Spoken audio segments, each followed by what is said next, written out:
Bienvenido, Gustavo.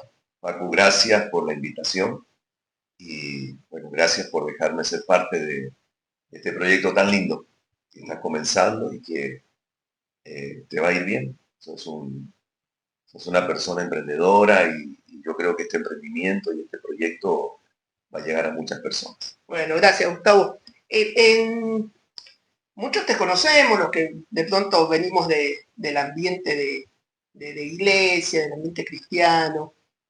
Acá en el centro de San Martín sos reconocido, pero me llamó mucho la atención este inicio de año con algo muy característico que realizás todos los años, que es el Festival de la Familia, ¿no? Como el primer evento, podemos decir, grande que se hace en el departamento. Y bueno, ahí fue más el empuje de decir, bueno, lo voy a sentar a Gustavo y quiero conocerlo, quiero que charlemos, quiero que los amigos de Nexo, la comunidad de Nexo, te conozca, Gustavo. Y bueno, vamos a arrancar del principio. ¿De dónde sos? ¿De dónde venís? ¿Tu infancia cómo fue? Bueno, si vamos por el principio, eh, vengo de...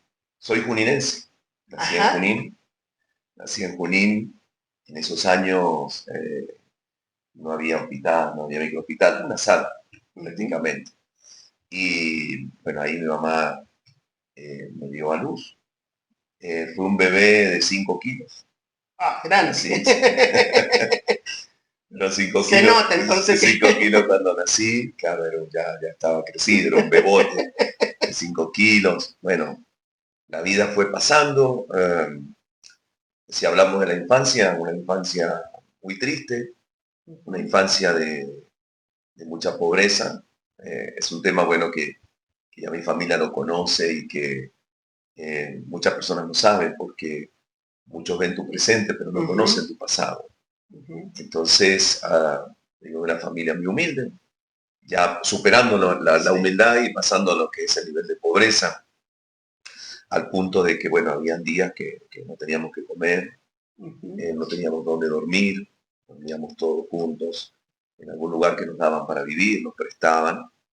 Eh, Siempre tengo una anécdota de niño que dos muy fuertes me marcaron, o tres, pero una fue la violencia que viví de mis padres, de niño. Tengo un hermano mayor, nos llevamos 3 años, y una de las cosas muy fuertes que marcaron mi niñez fue la violencia que vi entre mis padres. ¿No? Matrimonio muy violento, por ende uno absorbía todo eso, ¿no? Y una de las cosas también que marcaron mi vida también fue, me recuerdo que cerca de mi casa, en la zona de Guaymallén, la calle Rodríguez Peña, existe actualmente, hay un matadero, y me recuerdo que un día fui a pedir para comer, y, y me dijeron, bueno, lo único que podemos darte son las vísceras de los animales. Yo le dije, sí, yo tendría para ese tiempo 5 años más o menos, seis añitos tendría, 5 o 6 años. Y me recuerdo que me dieron en una bolsa así de como de cebollas, ahí me la llenaron. Para mí era, o sea, yo no veía la víscera, o sea, yo veía comida, ¿viste? Sí. Y estaba feliz porque, y me recuerdo venir por calle Rodríguez Peña caminando por la línea blanca. Y en un momento yo miro para atrás y veo la línea de sangre, ¿no? Que venía chorreando, ¿no? Y llegué a casa y mi mamá me dice, y eso, y bueno, pudimos comer algunos días, ¿no? Mi mamá lo limpió, lo hirvió y comimos. Eso fue una. Otra anécdota, hablando, y no quiero extenderlo mucho en eso. 5 años y te quedó marcado. Sí. De chico fui emprendedor, o sea, nunca me quedé, o sea, siempre traté de salir adelante. Pues sí, un niño con 5 años hoy en día, está con el teléfono, está en otra. Pero, y otra anécdota triste que me quedó, que no quiero que sea un podcast triste, sino, pero son anécdotas, ¿no? Que me quedaron. Sí, pero está bueno que remarques todo esto, porque después vamos a hablar hoy del presente. Exacto. Entonces, tendría unos 10 años más o menos. Ya para ese tiempo nos dieron una casita en Maipú, nos fuimos a vivir a Maipú. Era todo nuevo, imagínate, nosotros no teníamos, nunca haber tenido casa, no teníamos baño, teníamos solamente una letrina afuera. y ahora de repente una casita de barrio nos encontramos que teníamos baño, una habitación. Bueno, fue un tiempo muy lindo eso. Igual la necesidad no seguía. Me recuerdo que mi mamá me dice, ella buscó para ver qué tenía de plata y lo único que tenían, me recuerdo en aquel momento, eran 50 centavos. Estoy hablando de ya hace 37 años atrás, más o menos. Eh, Era lo único que tenía. Y me recuerdo que me dice, ¿por qué no vas a la carnicería y traete esta plata en Molina? Y fui a la carnicería y me acuerdo que no había nadie en ese momento y me dice el carnicero que está buscando. Estaba con las mujeres. Y le digo, deme esta plata de Molina. Y vos sabés que hoy lo recuerdo, pero no está el dolor, ¿no? Pero cómo se burlaron, porque yo iba con 50 centavos, sí. Y me acuerdo que me dice, me sale más cara la bolsa que la carne molida. Y me puso un poquito de carne molida. Yo me fui a mi casa llorando. ¿Viste? Entonces, son cosas que, que de repente quedan, ¿viste? Sano, uno ya está sano. Sí, no, seguro. Pero son cositas que han quedado de la niñez, ¿viste? De donde uno viene. Y es importante recordarlo, pero sanarlo, algo Sí, muy clave dijiste. sí. Sanarlo, pero por ahí es bueno también saber de dónde Sí, es. sí. Vos sabés que dice que un hombre muy rico se construyó una mansión muy grande, una mansión, cuentan, una mansión, una casa soñada, una mansión con todo.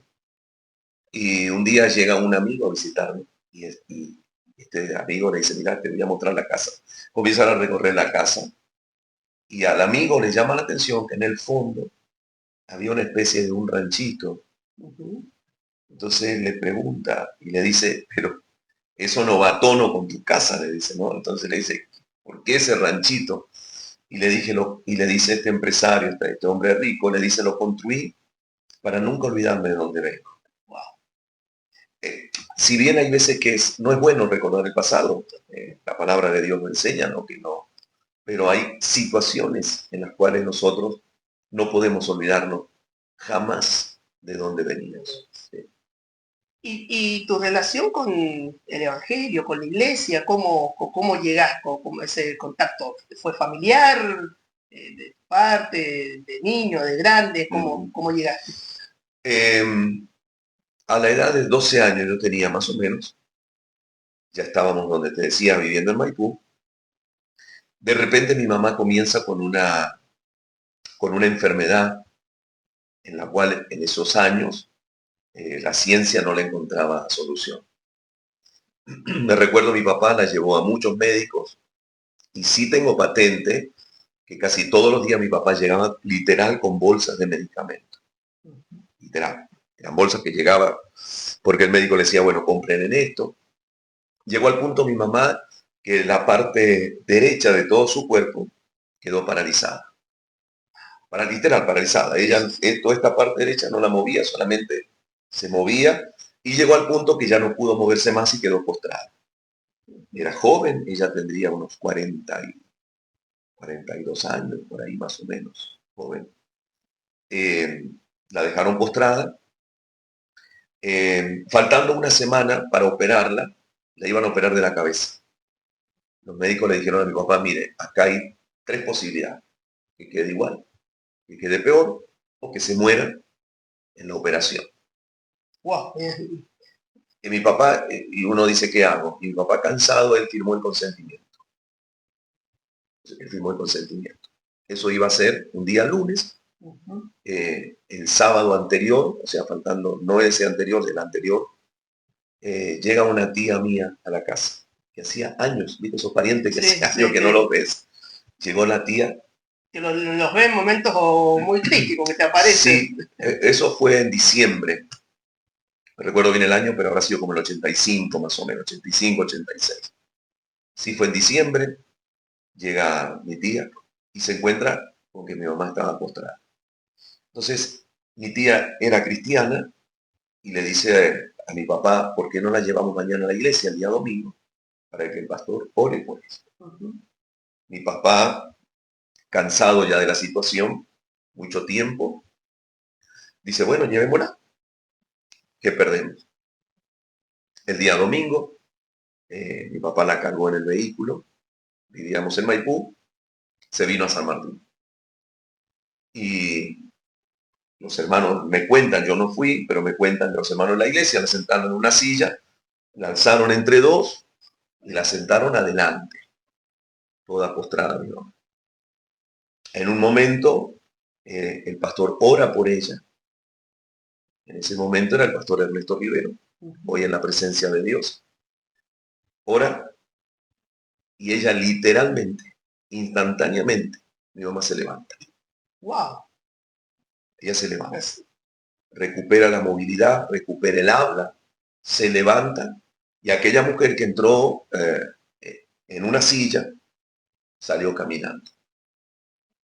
Y hasta el día que partió, que falleció a los 70, casi a los 71 años, ella caminó y después de ese milagro es que como una prueba, Dios le regala a mi hermano menor, un hijo. ¿Tuvo un hijo? A los 43 años tuvo a mi hermano el más chico, Elías. O sea, esa fue una muestra de que el milagro estaba completo. Totalmente. Entonces, ahí donde... Me imagino cuando llegó a tu casa. Sí, no lo podíamos creer, porque yo la vi salir ese domingo. ¿Claro?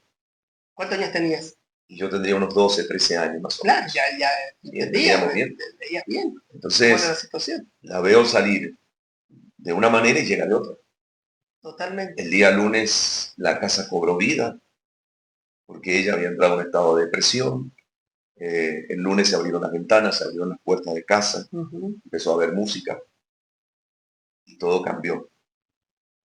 Pero aún nosotros viendo ese milagro, fíjate que no llegamos a la iglesia. Yo llego como a los 2 años más o menos, a la edad de 15 años, un 25 de mayo del año 88, es que yo voluntariamente acepto a Jesús en mi corazón.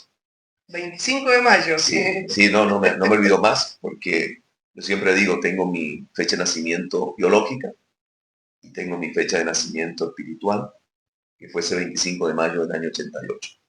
Anualmente se hacía un congreso, un evento de jóvenes, y nos invitaron. Y vinimos con mi hermano mayor, los dos. Nos vinimos en colectivo desde Maipú. Y en esa actividad de jóvenes es que hacen la invitación a aceptar a Jesús. Yo la acepto en mi corazón. Ahí comienza mi caminar en el Evangelio, en el camino de Dios. ¿Tus padres sí se empezaron a congregar desde el momento del milagro? Sí. Mayormente mi mamá, ella, imagínate, olvídate, ella no podía. A todo el mundo le hablaba, a todo el mundo le contaba la experiencia que había tenido, el milagro que ella había vivido. Eso se hizo muy conocido en todo el barrio. Todo el barrio, como en todo barrio, ¿viste? Sí. En todo barrio todo se sabe, todo se conoce. Y eso fue fuerte. Toda la gente quedó impactada, ¿no? Y de hecho, por ese milagro, muchas personas decidieron buscar a Dios en iglesias más cercanas, ¿no? Allí en Maipú. Y a nosotros la distancia no fue un impedimento. No fue un impedimento, teníamos casi 50 kilómetros. Y en una época donde el colectivo, el servicio público pasajero no era muy distante. Claro. Muy distante. No es como el que tenés aplicaciones, Uber, colectivos constantes, directos. Vos sabés que dentro de todo lo lindo que estábamos viviendo, hay una situación matrimonial. Mis padres, ya mi hermano menor ya había nacido, tendría 2 años, 3 años. Hay una situación familiar en la cual mi papá se va de casa. Pasamos también por eso. Ya éramos más grandecitos, yo tendría unos 17 años, 18. Papá se va de casa. Y me recuerdo que se lleva el vehículo y quedamos sin movilidad nosotros. Quedamos sin movilidad.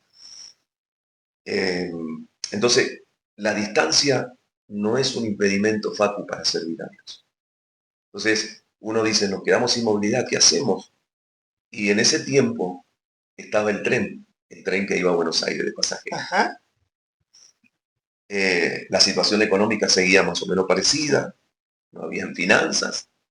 Y me recuerdo que nos íbamos a la estación de Gutiérrez a las 4 de la tarde, 4:15, 4:20, pasaba el tren por la estación de Gutiérrez y nos subíamos y en primera clase. Y como sabíamos que ya el inspector recién empezaban a pedir los boletos, los tickets, más o menos a la altura acá de San Martín, Santa Rosa, veníamos en primera clase. Y cuando llegábamos a la estación de San Martín nos bajábamos y la iglesia quedaba sobre calle Vignay, así que nos quedaba ahí a 2 cuadras. Y hacíamos un poquito de tiempo ahí. En ese tiempo había como una tirolesa, había juegos, ¿no? Todo cambió después. Y me recuerdo que ahí hacíamos un poco de tiempo, hasta las 6 de la tarde, más o menos, y nos íbamos para la iglesia. El tema era el regreso. Ya no había tren. Y hay veces que las reuniones terminaban tarde. En verano era lindo, pero en invierno. Entonces en invierno tomábamos un colectivo hasta la terminal de Mendoza y sabíamos conectar con el último que iba para Maipú, no para el barrio, sino para Maipú. Y de ahí caminábamos más o menos 5 kilómetros de la plaza de Maipú al barrio donde vivíamos nosotros. ¿Y eso lo hacían todos los domingos? Los domingos y los miércoles. Y vos sabés lo que es caminar en invierno, esos inviernos crudos de antes, 1 de la mañana, 1:30, caminando con mi hermano más chico, un rato cada uno, no. Y llegábamos a casa con un frío, pero nunca fue un impedimento, o sea, nos hemos venido a dedo. Yo me había hecho un cartelito que decía a San Martín y salía a la calle, a la ruta y empezaba a hacer dedo. Bien original para la época. Sí, o sea, por eso te digo, siempre lo rebuscamos para servir a Dios.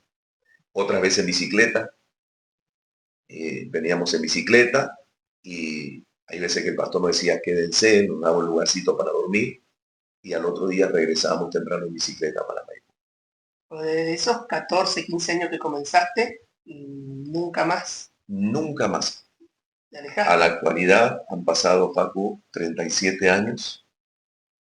37 años para 38 que estoy sirviendo a Dios. Uh-huh. Y jamás me alejé, jamás me aparté, jamás dije me tomo una semanita, me metí... ¿Me tomo un año sabático? No. Lo he escuchado muchas veces, lo he escuchado. Algunas personas han dicho me tomo un año sabático y nunca volvieron. Nunca más volvieron. Totalmente. Pero en el caso mío, en lo personal, nunca, desde aquel 25 de mayo a la actualidad, siempre he estado amando y sirviendo a Dios. Y durante ese tiempo, ¿cómo o qué situación, qué te llevó a decidir ser pastor? Vos sabés que el tema del pastorado es por un llamado. Uh-huh. Si bien tiene que haber una vocación también, como todas las cosas. Totalmente. Tiene que haber una vocación, pero en el tema del pastorado puede estar la vocación, pero no está el llamado. Uh-huh. En el caso mío, yo tenía una vocación por el pastorado a temprana edad también,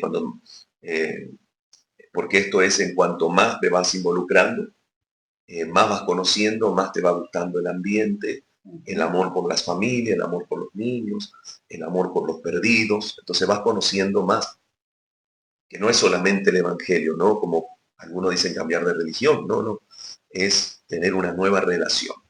Entonces comencé a ver lo amplio que era todo esto y la necesidad que había. Entonces ahí comenzó como una vocación, a decir, me gustaría ser pastor por esto, por lo otro, para ayudar a la gente, para predicar su palabra, pero no tenía el llamado.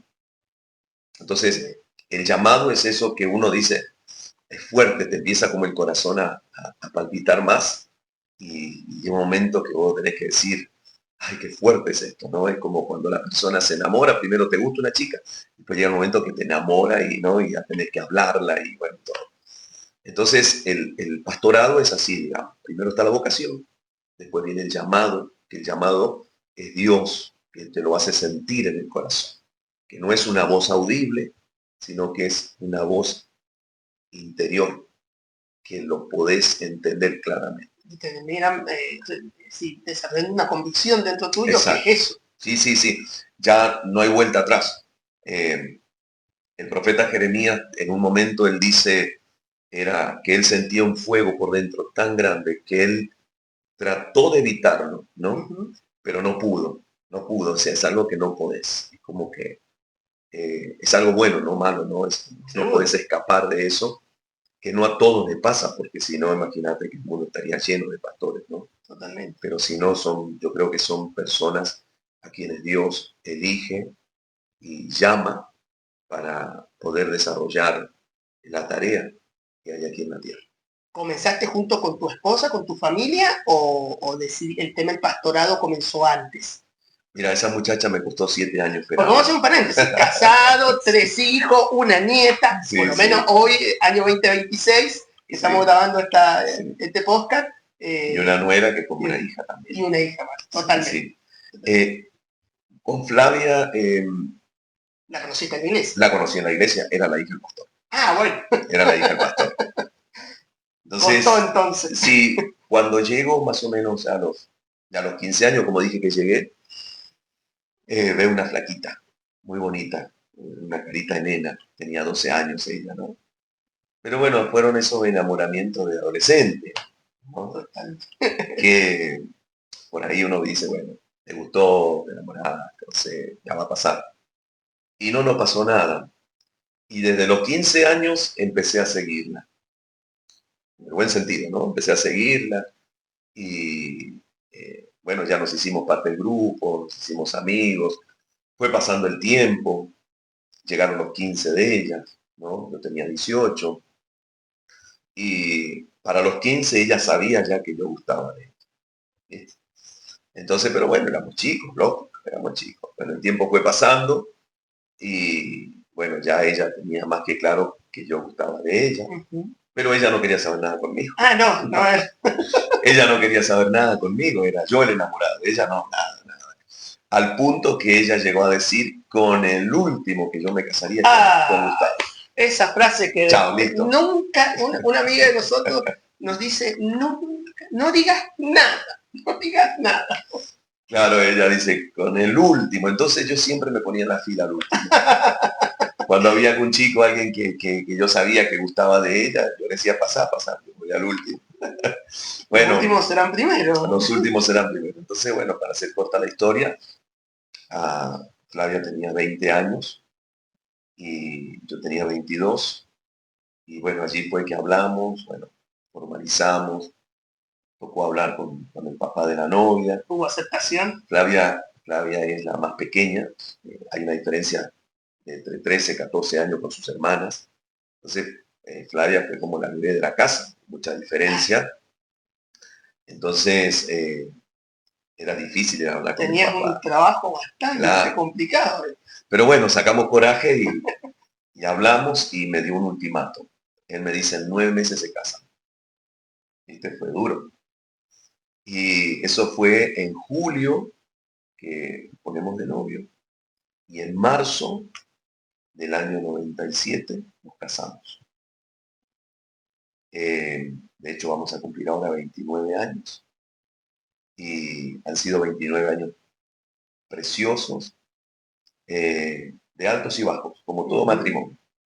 Como todo matrimonio, altos y bajos. Y rebobinando un poquito, cuando nos casamos, bueno, comenzamos a trabajar con los jóvenes. Y al poco tiempo, bueno, es que ya Dios pone en el corazón el llamado al pastorado, y ya no solamente en mí, sino también en mi esposa. Bien. Entonces ya los dos, en lo mismo, ya los dos comenzamos a trabajar. Para esos años trabajábamos con mis suegros, que eran mis pastores. El tiempo pasa, bueno, mi suegro fallece, ya hace más de como 24 años, más o menos, 23 años. Sigue mi suegra al frente de la iglesia, nosotros trabajando con ella, trabajando, ayudándole, pastoreando con ella. Y al poco tiempo nosotros abrimos la iglesia en San Martín, la iglesia estaba del lado de Junín, nos trasladamos a San Martín. Bueno, al poco tiempo fallece mi suegra también. Y bueno, hasta el día de hoy, bueno, que seguimos con mi esposa y con mi familia, que seguimos pastoreando, ¿no? En San Martín, una congregación tan linda, una iglesia tan hermosa que que es de familias, ¿no? Todo de familias. En este transcurso de estos años de pastorado, eh, ¿dificultades atravesaron? Voy a hablar en plural Sí, sí, por Flavia, que te exacto. acompaña en la familia, pero ¿han atravesado dificultades? Sí, sí, sí. Por eso te digo, muchas veces la gente ve a los pastores, o nos ve en este caso a nosotros, eh, como que estamos allá arriba, como que Sí, nosotros vivimos en otra nube, tenemos otro clima, tenemos otra situación económica. yo siempre Por digo, las venas nos pasa sangre Sam, también. O sea, y nos enfermamos y pasamos momentos difíciles. Y hay veces, Facu, que en la vida de un pastor, el trabajo del pastor, aunque muchos dicen que los pastores no trabajamos, hace tiempo salió una nota de un hijo de un pastor y dijo, mi papá no trabaja, mi papá es pastor, ¿no? Haciendo alusión a que muchos dicen que los pastores no trabajamos. Un trabajo secular o un trabajo común tiene horas, 8 horas, 14 horas, 24 por 48, etcétera, etcétera. El trabajo de un pastor es 24 horas, 365. O sea, nosotros no tenemos horario. Un pastor, hablo en el caso nuestro, como sí, mi sí, sí. esposa y yo, que estamos abocados 100% al pastorado, Ujú. 100% al pastorado.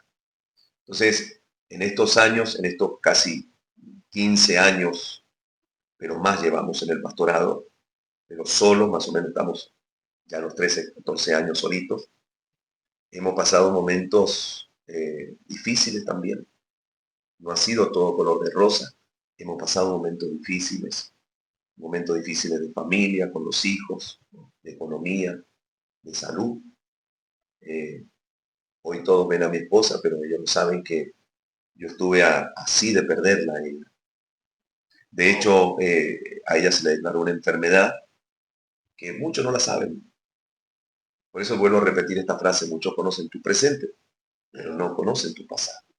O te juzgan por tu presente, pero no saben tu pasado. Al punto de que cuando yo le llevo unos análisis al doctor, estaba de guardia, doctor Nosar, estaba de guardia, me recuerdo en el hospital. Yo voy en bicicleta, esto hacen como también 26 años, 25, 26 años, y me recuerdo que agarra el doctor los análisis y me mira y me dice Gustavo, dice, perdona la pregunta que te voy a hacer. Sí, le digo, me dice, la flaca está viva. Y cuando me dice eso, yo dije, le Wow. digo, ¿por qué? Me dice, porque estos análisis son de una persona muerta. Me dice, andate ya a la casa. Y me dice, y fue duro, si la encontrás con vida, que le hagan una transfusión de 4 litros de sangre fría, si la encontrás con vida. Eh, salí del hospital, salí del hospital rápido.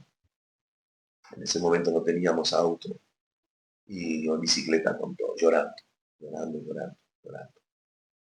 Y llego a casa y entro a la habitación y mi esposa, literal, Facu, era un cuerpo cadavérico. La piel la tenía pegada, los huesos salidos, eh, lo que pesaba 30 kilos. Me imagino la Eh, situación no, tuya, no, no. de haber vivido también eso con tu madre en su momento. Yo estaba desesperado en ese momento y bueno, llamamos para que le hicieran transfusión. Me dijo el doctor que no la moviera. El hombre que hacía la transfusión dijo, no, yo estoy almorzando, así que llévenla a la clínica. Así que como un trapito la llevamos así, la cargamos en el auto de mi suegro y la llevamos a la clínica. Y, y empezaron a hacer la transfusión. Primero no le encontraban las venas porque no tenía Ah, venas. ah, ah. Ya no estaba seca, no tenía venas. Bueno, lograron encontrarle una vena y en ese momento ya se empezó a ir. Yo estaba a los pies de la cama y la enfermera la cacheteaba y le decía, flaca, no te vas, y le pegaba. Y agarraban el suero y así lo apretaban así. Para que le entrara la Sí, sangre. rápido, rápido. Y sacaban ese suero y ponían otro suero y apretaban fuerte. Y, y ahí empezó a tomar color una situación. Y esa y otras más que ha pasado ella en la salud, lo mismo yo también. Entonces, a tu pregunta es, sí pasamos momentos, no pasamos momentos difíciles, pero de todas nos ha librado Dios. Es bueno, y la pregunta tenía un sentido, porque podemos arrancar a hablar todo lo lindo, todo lo bueno, pero también es importante. Nos han robado varias veces. Bueno, viste, eso también conocía. Nos han robado varias veces. En una noche nos robaron 2 veces. En la misma noche. En el mismo día, en la misma noche. En el día eran como las 5 de la tarde. Habíamos ido a visitar una familia. Eso te decía, seguro que no estabas en la casa porque andabas haciendo algo. Por eso digo, no tenemos hora. Estábamos visitando una familia que tenía un problema y en eso nos llama un vecino y me dice, Gustavo, sí, digo, perdón, no puedo atender, estoy ocupado. No, pero es importante, me dice, me acaban de entrar a robar. Uy, bueno, entonces dejamos la familia, nos fuimos a la casa y llegamos y nos habían reventado la puerta, se llevaron bicicleta, la Play de los chicos, televisor, bueno, se llevaron todo. Como la puerta estaba reventada, entonces le pusimos un candado, me ayudó mi papá, me acuerdo, la familia, bueno, y el auto quedaba en la cochera abierta. Bueno, dormía así de a rato, viste, con ese sobresalto. Te quedas con la sensación de lo... En la mañana me levanto temprano para ir al cerrajero, el carpintero, para que arreglen la puerta. Y miro para el auto y veía algo raro. Digo, yo dejé la puerta cerrada. Y voy para la cochera y la puerta estaba abierta. Y miro para adelante y digo, yo tenía estéreo. Y miro para atrás y yo digo, yo tenía parlantes. Y le había puesto unos parlantes de marca, muy buenos. Esa misma noche nos desvalijaron el auto. Estéreo, parlante, se llevaron todo lo que pudieron llevarse. En otra ocasión también nos asaltaron. Bueno, nos pasan cosas. Y en algún momento de todas estas situaciones, ¿te vino algún reproche contra Dios, contra la iglesia, con que si hacemos y hacemos, ¿y por qué nos pasa esto? Mira, el único reproche que le hice a Dios fue cuando falleció mi papá. El único reproche que le hice a Dios. Cada vez que nos ha pasado algo malo, porque esto es bueno, o sea, contarlo porque uno puede decir, no, a los cristianos no le pueden pasar cosas malas. Job dijo, recibiremos lo bueno de Dios y no lo malo. O sea, hay cosas malas que nos pasan, pero sabes que lo bueno que es permitido por Dios. Y Dios juntamente con la prueba te da la salida. Entonces, siempre entendí esto, que no estamos exentos de que nos pasen cosas en la vida. No estamos exentos. Mientras estemos en esta tierra, Jesús dijo que íbamos a tener aflicciones, o sea, que nos iban a pasar cosas, pero que confiáramos porque Él había vencido la situación difícil que nos está pasando. ¿Sabes cuál es el problema? Cuando yo me enfoco más en el problema que en la solución. Cuando yo pongo el problema más arriba que la solución. Ahí está el problema. Lo descubrí en estos 37 años. O sea, yo puedo tener problemas, pero automáticamente yo digo, acá está la solución, arriba está la solución. Es buscar la salida de escape rápido. Sí. Es porque y porque me pasa esto, Facu. Si yo no le hago mal a nadie, Facu. Y si yo soy una buena persona, Facu. Si yo no hago esto, es que Dios no prueba la santidad. Dios prueba la fe. A ver si en esos momentos difíciles nosotros le seguimos creyendo a Dios. Entonces, nos han pasado muchas cosas y nunca cuestionamos a Dios, ni nos rebelamos, ni nos enojamos, sino que nos fortalecimos. Si vos me preguntáis, ¿les dolió esas situaciones? Mucho. Sí, me imagino. Eso de carne y hueso también. Volvemos a lo mismo. Pero sacamos fuerza de la debilidad, nos hicimos fuertes y le dimos para adelante. Y la única vez que reproché a Dios fue cuando falleció mi papá. Me recuerdo aquel domingo, él estaba en terapia intensiva. Antes yo te había dicho que él nos había dejado, sí. O sea, bueno, él volvió, el matrimonio se restauró, bueno, y mi papá, hasta que él falleció, él estaba en la iglesia también, sirviendo a Dios, bien involucrado, al lado nuestro. Él está en terapia Viste que en la terapia son 2 visitas, en la Sí. mañana y en la tarde. Yo me iba a la iglesia a predicar el domingo en la mañana y paso por el sanatorio a verlo. Entonces voy y le digo, ¿cómo estás, viejo? Me dice, bien, bien, hoy amanecí bien. Bueno, le digo, vamos a orar. Y oré por él, como lo estábamos haciendo, pero esa mañana oré fuerte, ¿no? Creyendo por un milagro, que pronto iba a salir. Bueno, le di un beso y le dije, nos vemos a la tarde. Me dice, bueno, nos vemos, hijo, nos vemos más tarde. Me voy a predicar, me voy a la reunión. Terminada la reunión, teníamos un casamiento, una ceremonia. Nos vamos al lugar, al salón donde se hacía el casamiento. Hago la ceremonia, almorzamos, nos están por servir el postre, me llaman por teléfono y me dice, Gustavo Funes, sí. Me dice, le llamamos del sanatorio para decirle que su papá se descompensó y que lamentablemente acaba de fallecer. Estábamos en un casamiento, alegría, ya le digo a mi esposa, justo estaban uno de mis hermanos también, y nos fuimos para el sanatorio. Y llegamos y bueno, nos dejaron despedirnos, y mis hermanos se quedan al lado de él y yo me salgo de la terapia y me voy al pasillo y, y le dije a Dios, esta mañana te pedí un milagro y no me lo hiciste. Le dije a Dios, esta mañana te pedí un milagro para mi papá y no me lo diste.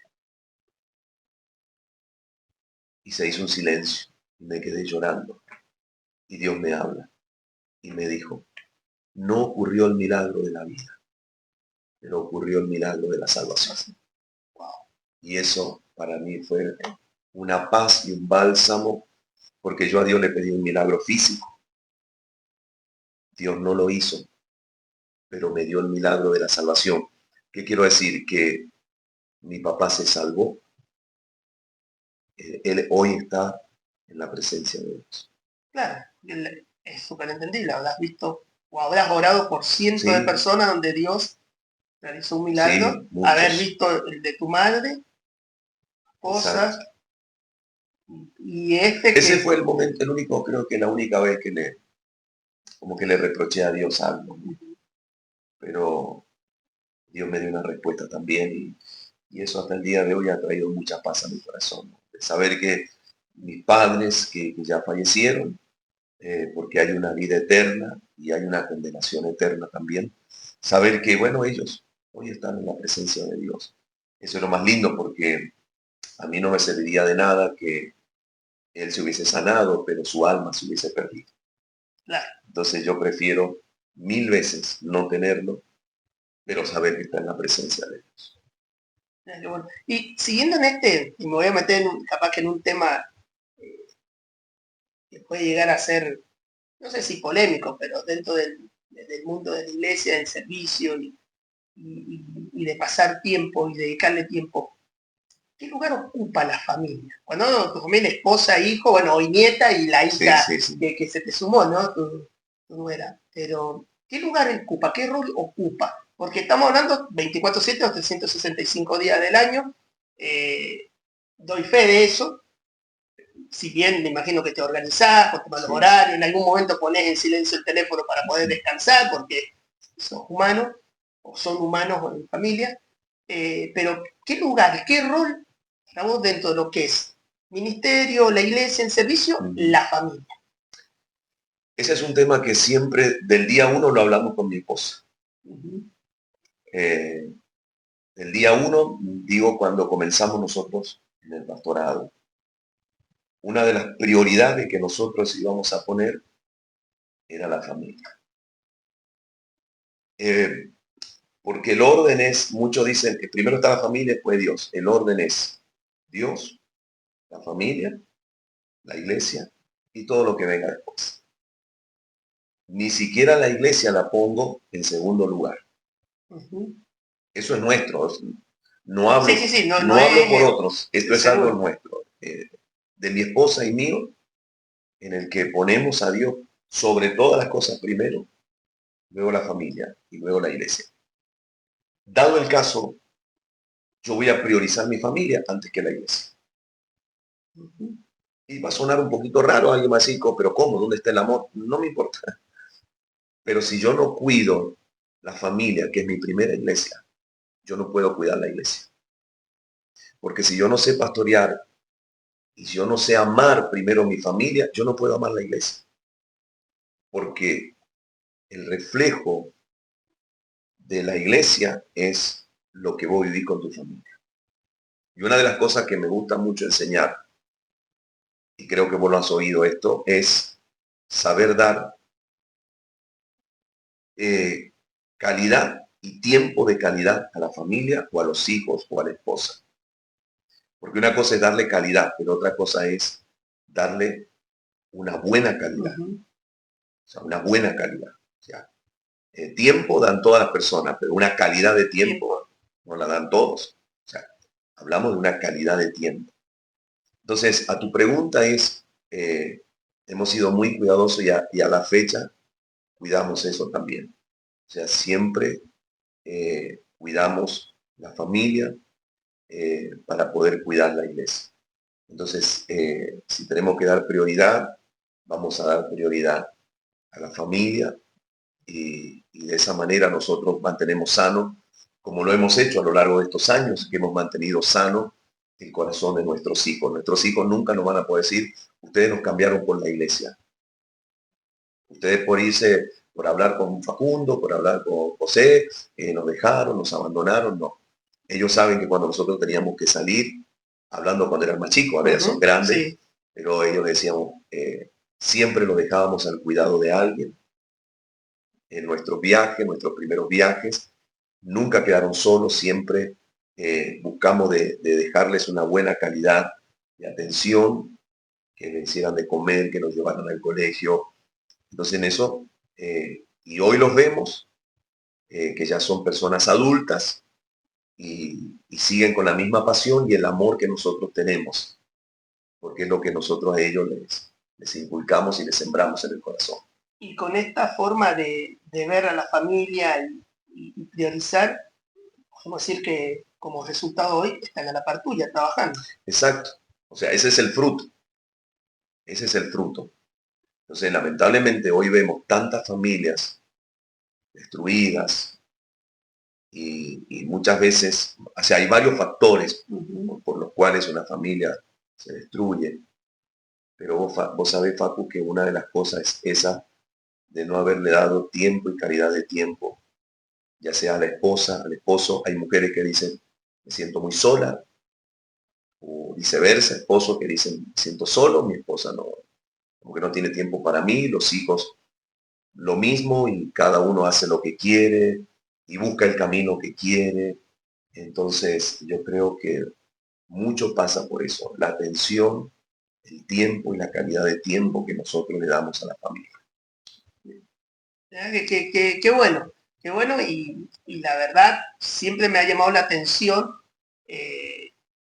cuando la gente que conozco como los hijos te acompañan, ¿no? Yo hoy soy padre y también, ¿no?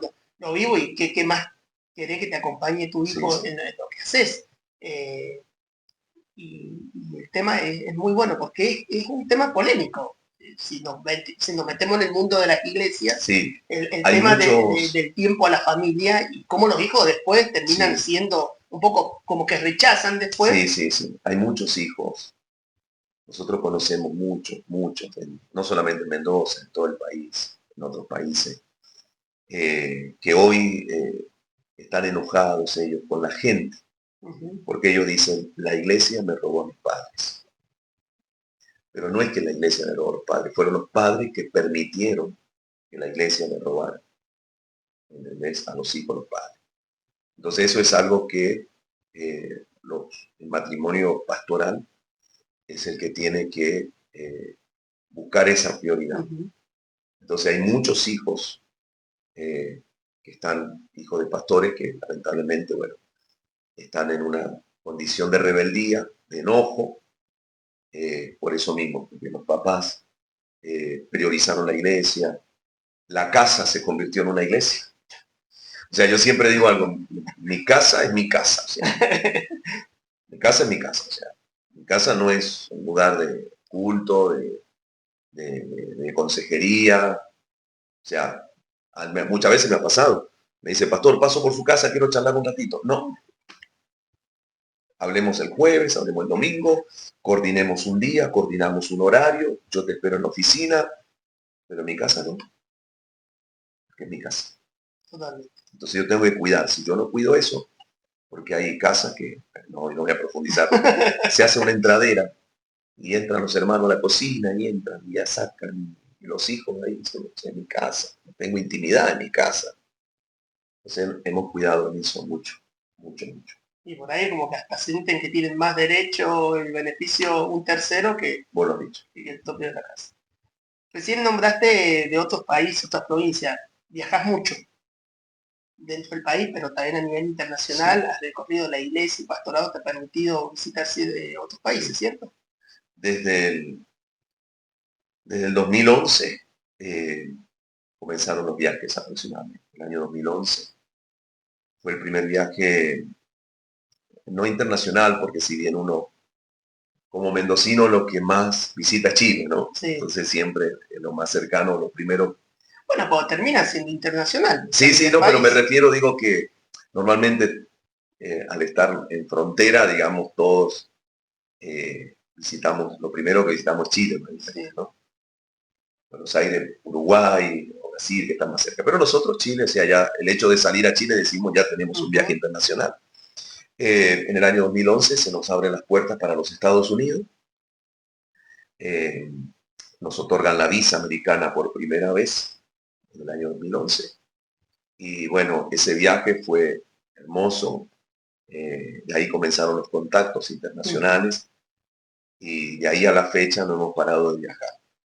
El 100% de los viajes que nosotros hemos hecho han sido todos vinculados con el tema de la iglesia. O sea, todos los viajes que hemos hecho han sido vinculados a predicar, invitaciones que hemos recibido. Hemos estado en Europa, hemos estado ministrando en Francia, bueno, Sudamérica, casi todo Sudamérica, Puerto Rico, Colombia, Venezuela, Panamá, bueno, nombrar algunos países que Dios en su amor y en su misericordia nos ha permitido estar. Saliendo desde San Martín. Saliendo de San Martín. Y en el país también, ¿no? Y muchos viajes dentro del país, debido a que, bueno, en este último tiempo nos ha puesto la responsabilidad de pastorear y de dar esa mentoría a varios pastores de distintas provincias, ¿no? Desde Tucumán, La Rioja, Catamarca, San Luis. Es decir, como asistís a la gente de tu propia iglesia, también asistís a... Claro, hay pastores que han estado en orfandad, porque en esto uno como pastor necesita también a alguien sobre uno, en el sentido de cuidado, en el sentido de paternidad, en el sentido de guía, uno necesita. O sea, yo tengo a alguien que está sobre mí a nivel terrenal y espiritual como una paternidad. Dios es nuestro Padre, ya lo sabemos, sobre todas las cosas, pero aquí en la tierra también necesitamos a alguien que nos cuide, alguien que ore por nosotros, porque si vos me preguntabas, pastor, ¿y alguien ora por usted, algún otro pastor? Sí, tenemos nuestro pastor, nuestro Padre espiritual, el apóstol Hernán Acosta, y él nos da la paternidad, nos cuida, y a la vez nosotros hacemos lo mismo con una gran cantidad de pastores que están a lo largo del país también, y dentro de la provincia también. No lo tenía dentro de las preguntas, pero trabajás muy fuerte el tema de la paternidad. Podemos estar un poquito ahí hablando, porque Sí. me decía, y es importante, ¿no? Yo creo que cualquier organización, si vamos a un nivel empresarial, siempre hay un mando medio arriba para poder dirigir y sostener, y también el de abajo poder ir y tener a alguien de confianza a donde uno ir. Nos pasa a todos, tenemos un amigo a quien uno podemos ir, el que hace terapia tiene el psicólogo, pero dentro del movimiento de las iglesias, defendés mucho y trabajás fuerte en el discurso del el tema de la paternidad. ¿Podemos entrar un poquito ahí? Sí, sí, Extender un poquito el tema ese, no estaba dentro sí, sí. de las preguntas. Es muy lindo porque, a ver, no solamente en la iglesia cristiana evangélica se habla de paternidad, o sea, es algo que se ha venido a hablar hace un par de años atrás. Pero la iglesia católica lleva años adelantado en esto y yo tengo que también eso remarcarlo, recalcarlo, que la iglesia católica, ellos manejan bien el tema de paternidad. Por eso, de hecho, al Papa, que está en el Vaticano, la palabra papa significa papá. O sea, viene del latín, papá. Entonces, a lo que se le dice el papa, la gente cuando le dice papa le está diciendo papá. Y dentro de lo que son las iglesias o capillas, hay un sacerdote al cual se le dice el padre. Entonces está el padre Facundo, el padre Gustavo, el padre José, el padre Carlitos. Entonces, ¿cuál es el reconocimiento? Es un padre, es el padre. Si bien ese párroco no es padre biológico, pero es un padre espiritual que tiene la iglesia. Entonces, para muchos ha sido un tema de debate, porque muchos dicen, no, si Jesús dijo, a nadie llaméis padre en la tierra, porque padre hay uno solo que está en los cielos. Pero hay que hablar bajo qué contexto él lo dijo, ¿no? Bajo qué contexto. Entonces, estaban allí aquellos hombres que eran religiosos, que ellos decían, que eran los fariseos. Los fariseos, ellos decían, porque dice que los fariseos en aquel tiempo les gustaba sentarse en la primera fila, les gustaba que los aplaudieran, les gustaba que los elogiaran, que los alabaran. Entonces, llegó un momento que Jesús escucha que los fariseos están diciendo, porque nosotros somos más que vuestro padre Abraham, nosotros somos el padre de ustedes, no es Abraham el padre. Entonces, cuando Jesús escucha eso, les dice a la gente, a nadie llaméis padre en la tierra, pero él se está refiriendo a los fariseos en ese momento, que no lo llamaran padre a ellos en la tierra, porque ellos hasta en eso querían ese lugar. Entonces, no es que nosotros no debemos tener un padre espiritual en la tierra también, ¿no? Cuando le llamamos un padre espiritual, porque no es biológico, sino que es en la parte espiritual que asiste, como te decía, para orar, para darte un consejo, para darte un abrazo, para darte una palabra de aliento, es que uno lo necesita. Entonces, cuando a uno se le revela paternidad, hablar de paternidad, paternidad es quien te va a posicionar, ¿no? Y te va a direccionar en la vida. ¿Por qué? Vos fíjate, hay muchas personas que dicen, yo me crié huérfano, me crié guacho, en la vida no tuve un padre, y dicen, yo me crié a los golpes, yo me crié como la vida me fue enseñando. ¿Por qué? Porque no tuvo un padre. Entonces, en el ministerio, en el pastorado, hay muchos pastores que están huérfanos, que no tienen un padre espiritual que los guíe, un padre espiritual que los aconseje, un padre espiritual que los pueda posicionar en lugares, porque eso es lo que hace un padre. O sea, vos sos papá, vos tenés tus hijos, y si mañana vos te sale la oportunidad que a uno de tus hijos te dicen, Facundo, vos sabés que estoy buscando un muchacho para darle un puesto de trabajo y un cargo allá arriba. Y vos decís, yo tengo mi hijo. Y el empresario te va a decir, listo, dale, qué mejor que sea tu hijo. Entonces, eso es lo que hace un padre. Posiciona a los hijos en mejores lugares. O sea, un padre te va abriendo puertas. Un padre te va mostrando el camino. Entonces, por eso es tan importante la paternidad. Y con la paternidad se termina la orfandad. Entonces uno deja de ser huérfano, deja de estar solo y para convertirse verdaderamente en un hijo, ¿no? Es importante, y dejas de andar solo en la vida, ¿no? Como llanero solitario. Esa es la palabra solo. Yo siempre digo, ni el llanero solitario andaba solo, porque andaba con su caballo. Con el caballo. Entonces eso es bueno, no estar solo en la vida, no andar solo espiritualmente, siempre se necesita un padre. Uno, yo siempre digo, la esencia de pastor, yo no la voy a perder nunca. pero hay una transición en la vida del ministerio en que vos te convertís en padre.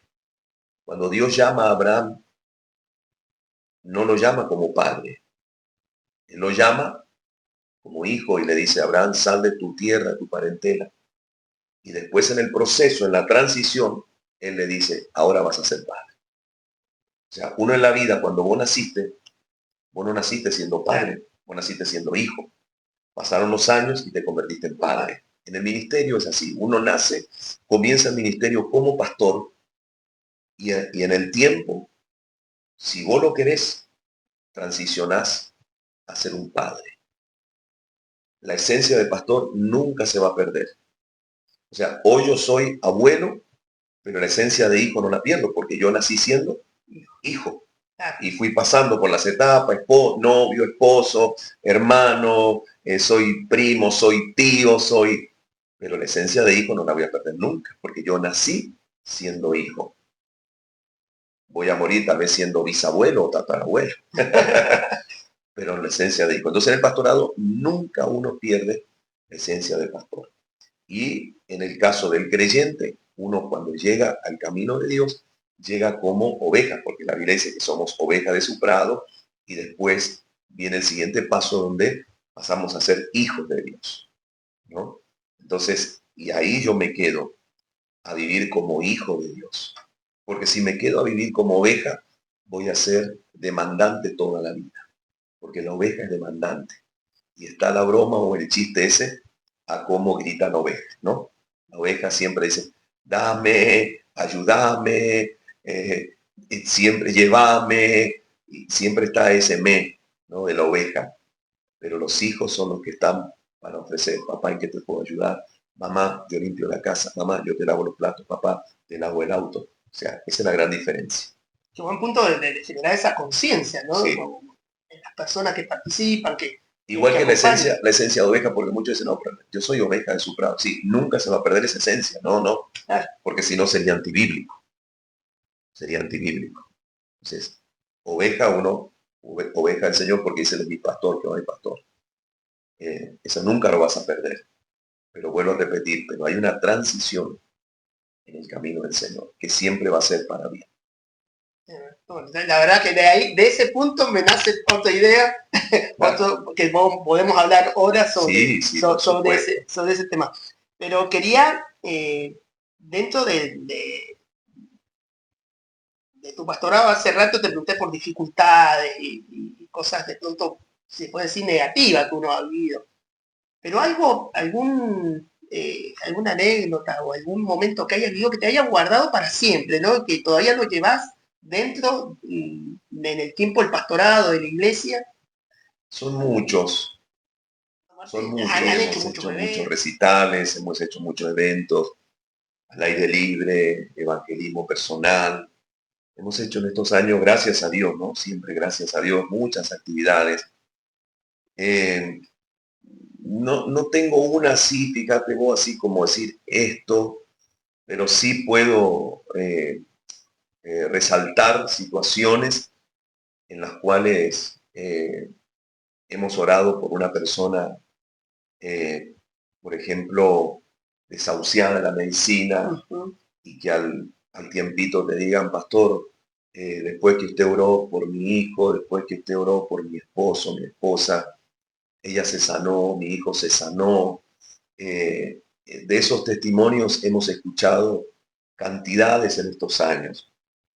Y una de las cosas lindas que me marca mucho es eso. Cada vez que estos días atrás estuvimos en La Paz, que también tenemos una iglesia, y venía la abuela con la bebé, tiene 1 año, y cuando nace con un problema en el corazón. Ni bien nacieron, tuvieron que operarla del corazón. Los médicos dijeron que no iba a sobrevivir, que no iba a funcionar, pero bueno, tenían que actuar. Y oramos por ella, oramos. Pedimos a Dios un milagro. Salió de la cirugía, los médicos se sorprendieron, bueno, dijeron, esperemos ahora que pasen las 72 horas, que son críticas. Pasaron las 72 horas. Y la niña la trajeron a la iglesia, tenía 2, 3 meses, muy protegida porque estaba con tubitos por todos lados, con cablecitos. Tan chiquita. Y hoy, que no me recuerdo el nombre, pero ya cumplió un año. Wow. Y el otro día la alcé, pero mira, Facu, como, no sé, como que si ella supiese algo, ¿viste? No sé, se me cruzó eso, como diciendo, él fue el que oró por mí. Y la abracé y estaba mi esposa y le digo, mira mamá, le digo, qué hermosa que está, porque está hermosa, gorda. Y le digo, anda con la pastora, y se dio vuelta y me abrazó. Y estaba la tía también, que estábamos charlando, y bueno, le digo, yo, porque ya hacía un rato que la tenía, y ya nos teníamos que venir. Y le digo, anda con la tía, y no, y se abrazaba a mí, ¿no? Se abrazaba a mí. Esas cositas lindas, cuando ves que Dios te usa, porque no es uno el que hace el milagro.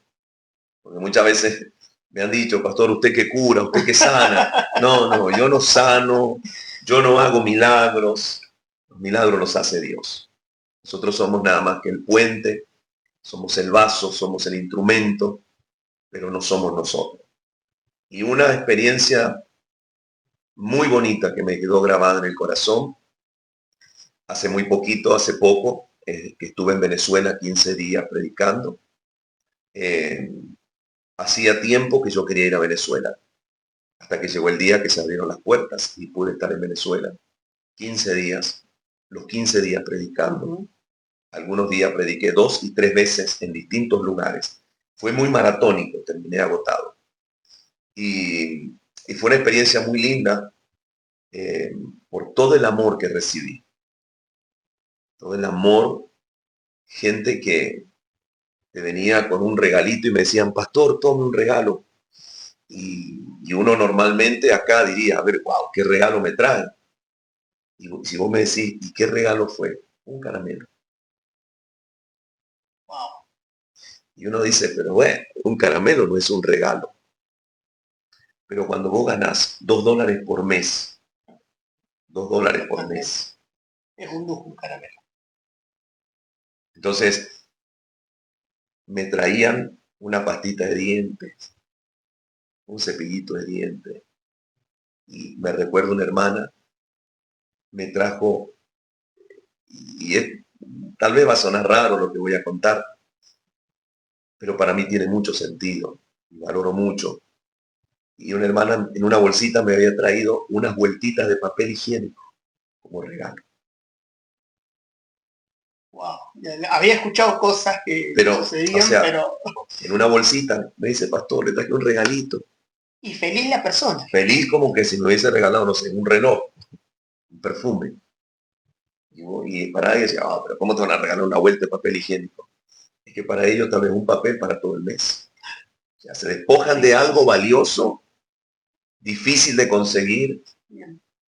Y así, cuando se enteraron que era bueno, que tenía una nieta, una ropita, una remerita para su nieta, una muñequita, y así me traje casi una valija de cosas, y algunas que tuve que dejar porque venía cargado, venía con exceso de peso, que le dije al pastor que estuve ahí, le dije, por favor, quiero que esto lo regalen, que no lo tiren, y me vine con el corazón lleno de Venezuela, de ver el amor, el cariño de la gente, el hambre, la necesidad que tienen de Dios. Tienen más hambre de Dios que de la comida material. Y esa fue una experiencia muy fuerte Mira que tuve en Venezuela. No lo había escuchado sí, nunca a linda, ese punto, sí, a ese punto. Había tanto para hablar, Facu, pero uno como pastor no anda ventilando todo lo que hace. Seguro. Uno no anda contando. Y muchas veces somos tan atacados, soy tan atacado, y muchos no saben lo que hacemos para Dios y cómo ayudamos a la gente y cómo estamos. Pero no. En época de pandemia fueron también noticias porque se trabajó mucho. En pandemia hicimos mucho, gracias a Dios. Gracias al intendente también, que me dio un apoyo para poder salir a la calle. Me hizo una habilitación para poder movernos libremente. Y me recuerdo, bueno, ayudamos a muchas familias, muchas familias. Le llevamos alimento, y lo dejábamos en la puerta y de la ventana nos saludaba. Eso fue muy duro para mí, muy triste en el sentido de ver la familia detrás de la reja y que no podíamos tener contacto. Pero sí, gracias a Dios pudimos ayudar mucho. Qué bueno. Sí.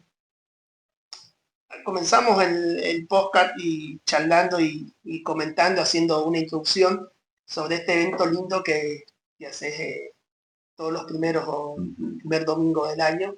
¿Cuántos años lleva haciendo el festival? ¿12, 13? 13 años. 13 años haciendo. 13 años, sí. Pero este año fue muy, muy particular, muy lindo, en un lugar muy abierto. Contanos un poquito sobre eso y de paso que nombraste al intendente con un apoyo importante de la comuna. Sí.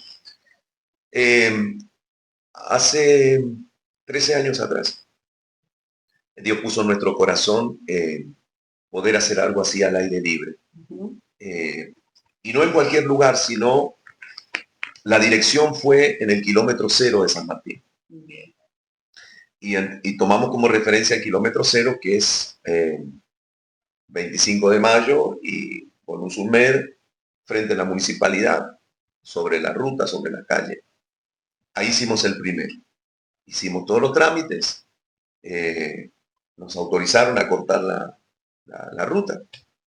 Y ahí hicimos el primer festival para la familia, acto de bendición. O sea, son dos cosas, digamos, ¿no? O sea, por un lado el festival para la familia, que fue lo que Dios nos habló de poder hacer cosas para la familia, como integramos escuelas de danzas, escuelas folclóricas, claro, grupos musicales. No es una campaña evangelística, no es algo...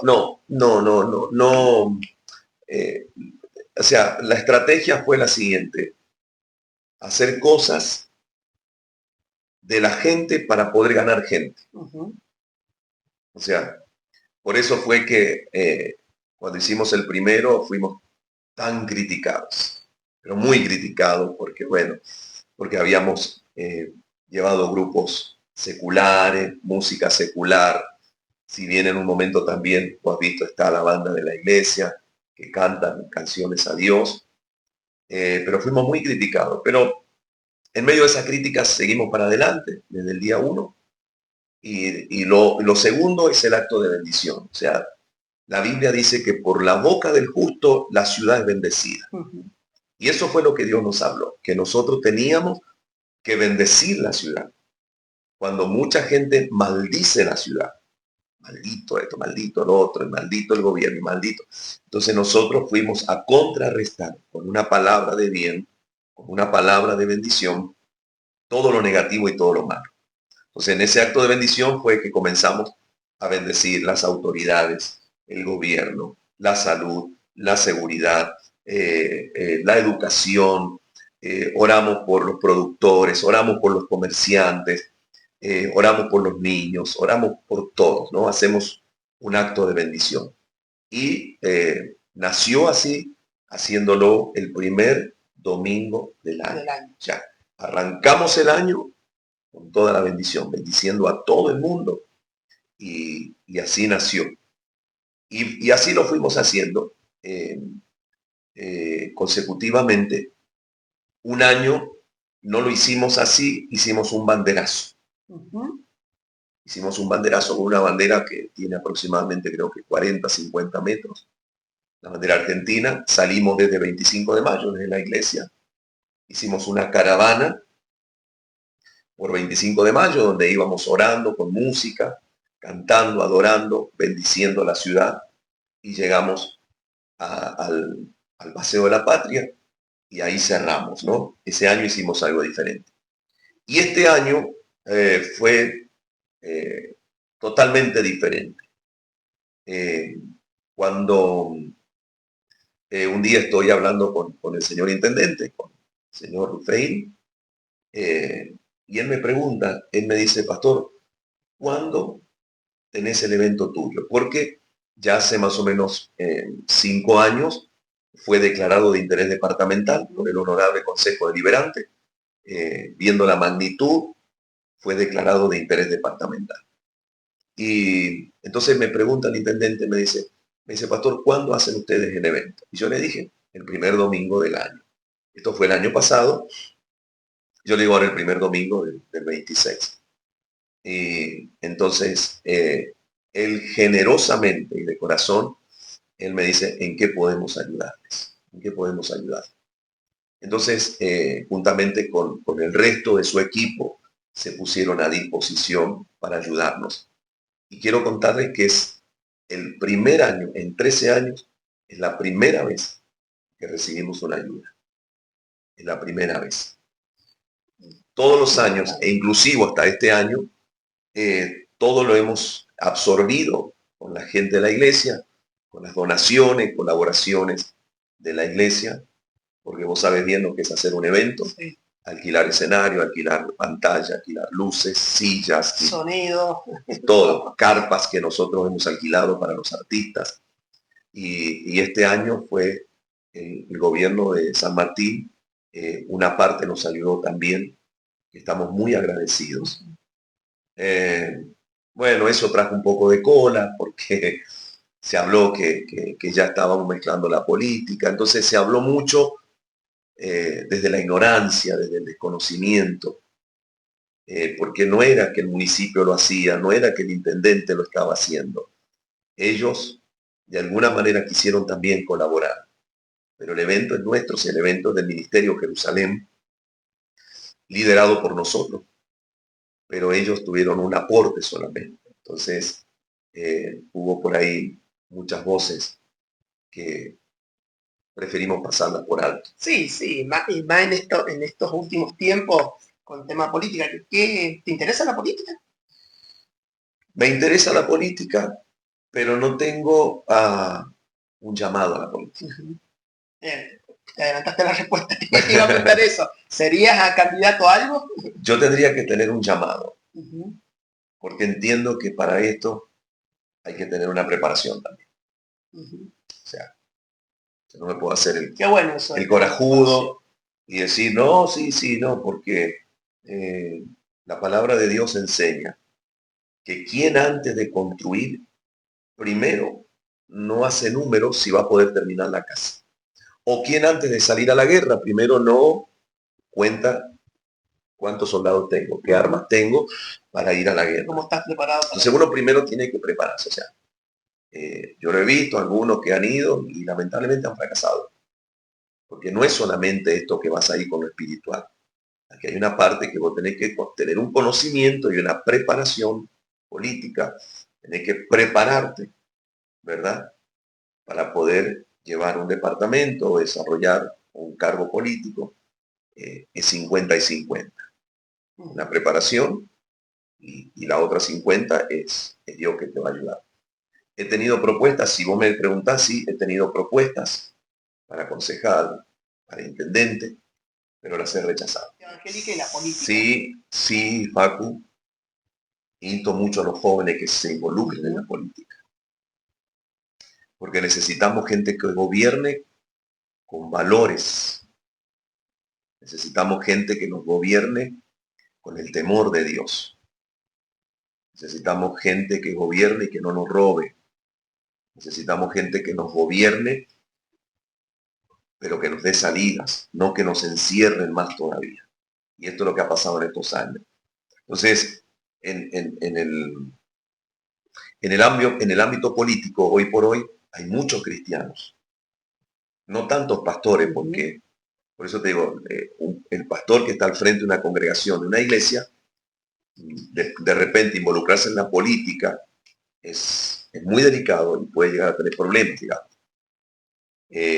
Pero sí yo insto mucho a los jóvenes, a las personas, o que no sean jóvenes, porque yo conozco personas mayores que me han dicho, tengo la posibilidad de trabajar con este partido político, bueno, siempre el consejo es que sea pro vida, que tenga buenos valores y que se involucren. Entonces, tenemos gente sana, gente con buenas intenciones, y eso aporta mucho a la comunidad.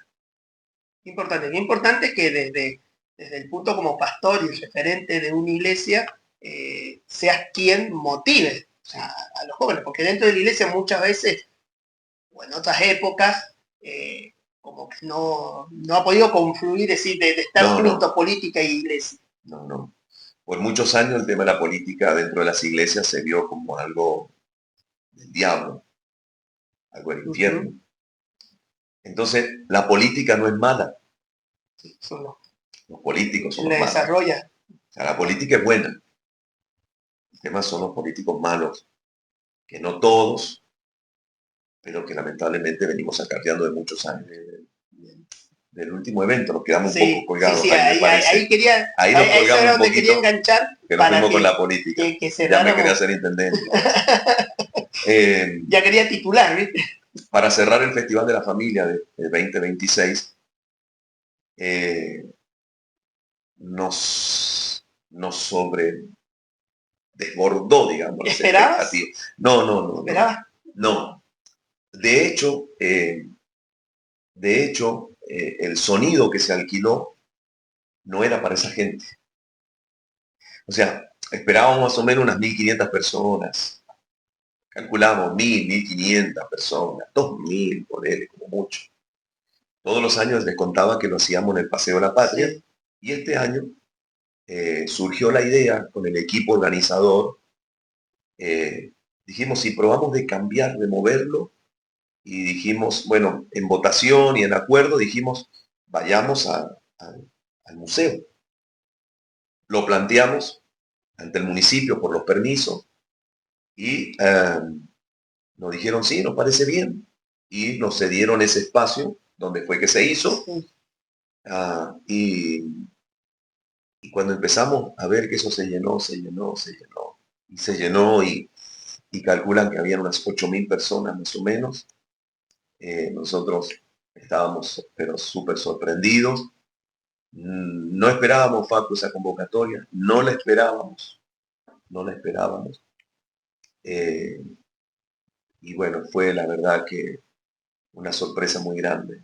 Y con una grilla de artistas, Sí, sí, fue muy lindo. bien de festival, Sí, fue un festival hermoso. bien de festival. Y bien de familia, o sea, bien de familia. Vos viste la gente con su reposera, Eso, sus mantas en el piso. su mesita, Eh, su cena, su mate. Fue una noche muy linda, muy especial, donde pudimos orar, lo mismo como todos los años. Este año le sumamos la bendición de los frutos. Eh, eh, Eso también fue un tema por ahí que se debatió. eh, Tuvimos algunas críticas, dicen, no, pero la bendición de los frutos lo hace la Iglesia Católica, pero ¿por qué no lo podemos hacer nosotros también? Totalmente. Si todos tenemos el derecho de bendecir. Yo creo que en esto no hay una marca registrada, o sea, o un acto registrado, o sea, nosotros tenemos el derecho de bendecir también.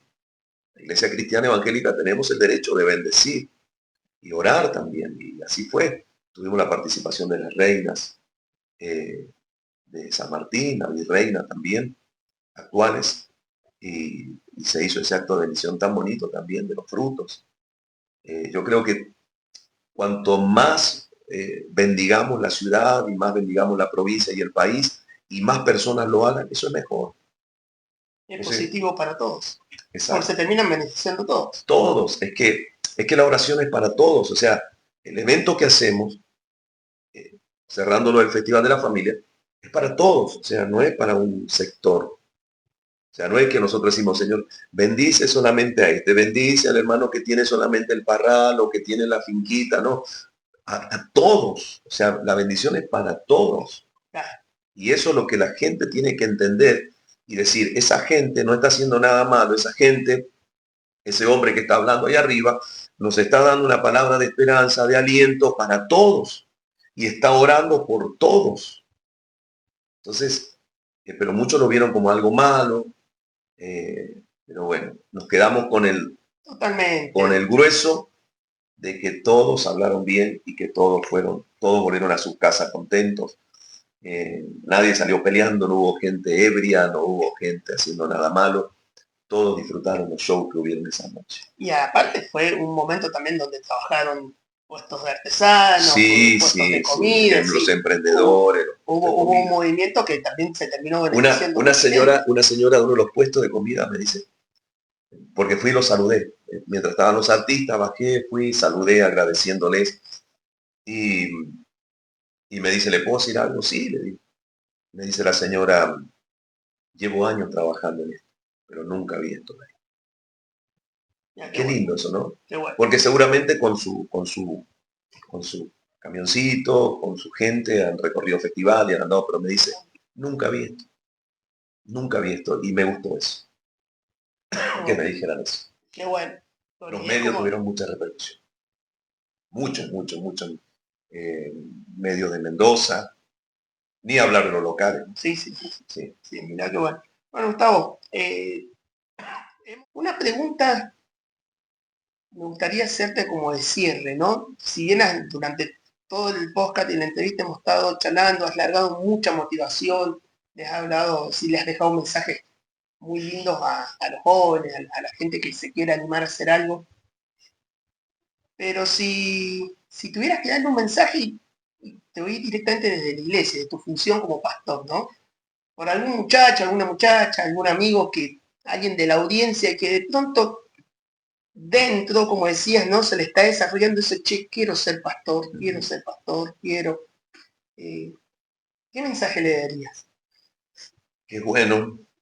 Qué bueno, si hay alguien que de repente dice, después de ver este podcast, dice, me gustaría, hay mucha necesidad. Ujú. O sea, es algo que, que si más personas nos involucramos en esto, más necesidades vamos a ir cubriendo. Y no hablo de necesidades materiales, porque acá no hablamos de necesidad de trabajo, sino a lo que nosotros apuntamos, que es lo espiritual, que es la restauración de la familia, que es la restauración de los jóvenes, que es la restauración de los niños. Entonces, si más se levantaran, más alcance tendríamos todavía. Entonces, si de repente hay un joven o una persona mayor que dice, tengo la vocación, pero no tengo el llamado, y me gustaría, eh, mientras tengas la vocación, lo puedes hacer. Involúcrate, ayudando, haciendo obras de bien, ayudando a la gente. Vos sabés, Facu, que la Biblia dice que, porque muchas veces nos preguntan, muchos dicen, bueno, al fin y al cabo, ¿cuál es la verdadera religión? ¿Cuál es la verdadera religión? Y la Biblia tiene una respuesta. Y dice la Biblia que la verdadera religión es visitar a las viudas, asistir a los huérfanos, asistir a los necesitados. Esa es la verdadera religión. Entonces, para los que muchos se les preguntan, dicen, ¿cuál es la verdadera religión? Esa. En una palabra, es hacer el bien, sin importarle a quién. Es hacer el bien, es extender la mano, es ayudar, es levantar al caído, no pisarlo. Es que si alguien cayó, si alguien se equivocó, no lo voy a juzgar, porque el que juzga es Dios. Lo voy a levantar, le voy a extender la mano. No, pero vos sabés lo que hice. No, tranquilo, no me importa lo que hiciste. A mí lo que me importa es que te levantes y que vayas para adelante. Porque la religión lo que hace es juzgar, te Totalmente. condena. Una mujer, dice la palabra de Dios, fue encontrada en el mismo acto de adulterio. La encontraron justo. Vinieron los religiosos, se la trajeron a Jesús, la tiraron en el piso y le dijeron, Jesús, esta mujer fue encontrada en adulterio. Y dice la ley que tiene que morir apedreada. Eso decía la ley. Y Jesús dice que le estaba escribiendo en el suelo.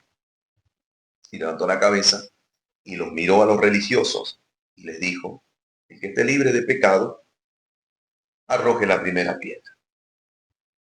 Y dice la Biblia que desde el más pequeño hasta el más grande, hasta el más viejo, dejaron las piedras en el piso y se fueron.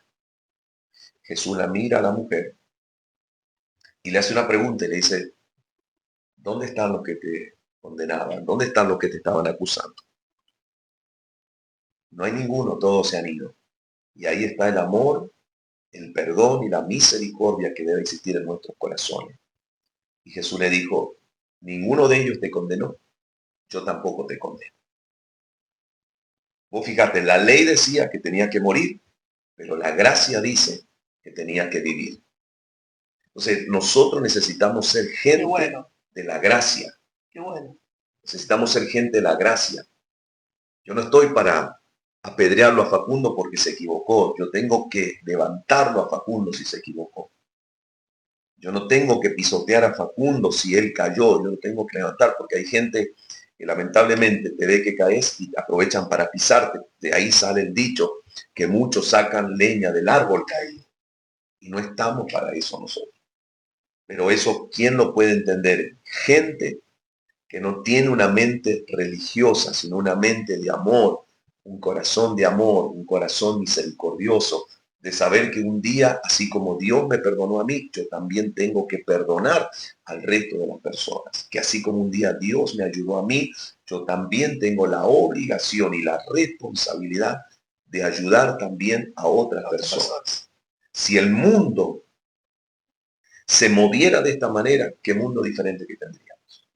Y no hablo de religión, Sí. hablo de actitudes espirituales lindas de la gente.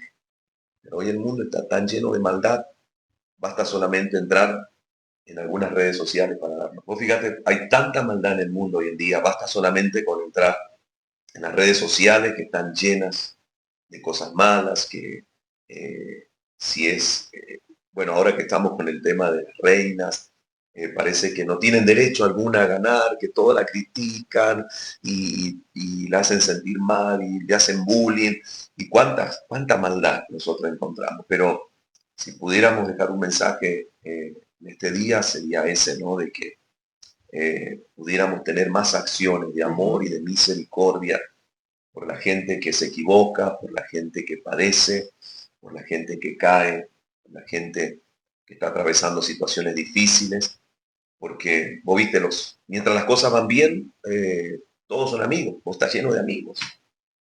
Hay un consejo que yo suelo darle a los matrimonios cuando han pasado alguna situación difícil, mayormente de repente se endeudaron porque el esposo le prestó la tarjeta o le fue garante a fulano y la esposa decía no se la presté o no le des la firma, eso le trajo un problema, después me traen el problema a mí. Entonces, vos fíjate, yo suelo darles este consejo. No es momento de buscar culpables. Ahora no busquen culpables, porque mientras busquen culpables, no van a encontrar la solución. Entonces, sí, pero vos, fuiste vos, sí, pero vos también, no. ¿Quieren una solución? Yo les digo, no busquen un culpable. Si no gasten la energía. No busquen, claro, porque si no, no va a haber solución. A ver, lo que pasó, pasó. O sea, lo de ayer es parte del pasado, ya está. Él se equivocó, listo, vos perdonarlo. Ella se equivocó, perdonala. Ya está, ya está. Porque si seguimos escarbando, vamos a ir encontrando suciedad. Entonces, ahora hay que buscar una solución. Ya está. Únanse, háganse fuertes para poder salir adelante de esta situación. Entonces, a lo que me preguntabas, Dios quiera que después de este podcast que muchos puedan motivarse por hacer el bien y por ayudar no a cientos, sino a miles de personas que están esperando allá afuera. Nosotros en la calle vemos un joven drogado, un joven que está drogándose.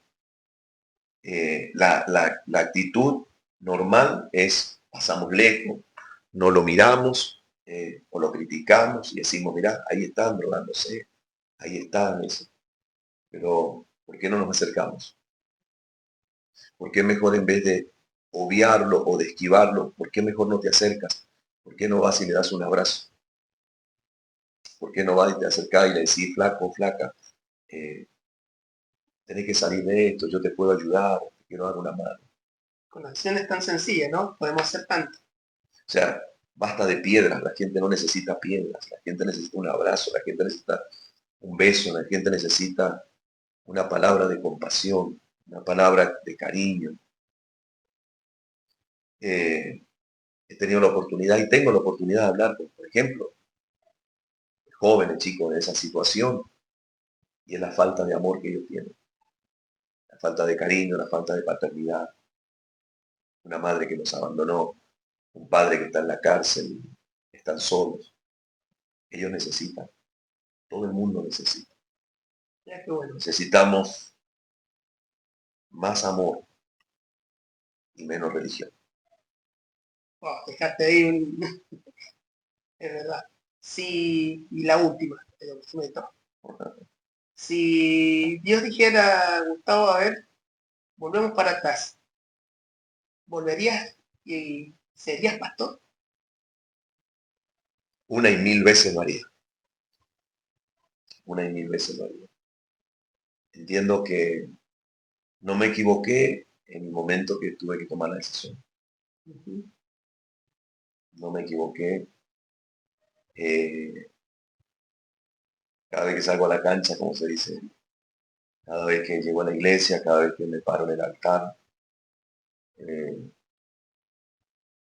siento que cada vez es una pasión más grande. Amo, amo lo que hago. Como te dije recién, esas satisfacciones que te da este trabajo, de ver, de decir, pastor, ya el matrimonio se arregló, pastor, ya mi hijo, gracias a Dios, dejó de consumir, mi hijo se sanó, mi esposa se sanó, esas cosas lindas, ¿no? O, o que te digan, el domingo te oró por mí y no tenía trabajo y ya conseguí trabajo. Wow. Eso es hermoso. Entonces, eh, lo volvería a elegir, papá. No lo dudaría. Bueno, gracias. Gracias a vos. Ha sido muy lindo este tiempo. Gracias, Paco. Bueno, así hemos comenzado este 2026 con los podcasts de Nexo Noticias. Te invitamos a que si estás siguiendo por la plataforma que sea, por TikTok, por Instagram, por Facebook, nos puedas seguir. También podés informarte a través de www.nexonoticias.com.ar. Y si estás viendo este podcast a través de YouTube, dale me gusta y suscríbete para que puedas enterarte de todas las nuevas novedades y todos los invitados, como Gustavo, que hoy estuvo con nosotros, que van a pasar por el sillón del podcast de Nexo Noticias.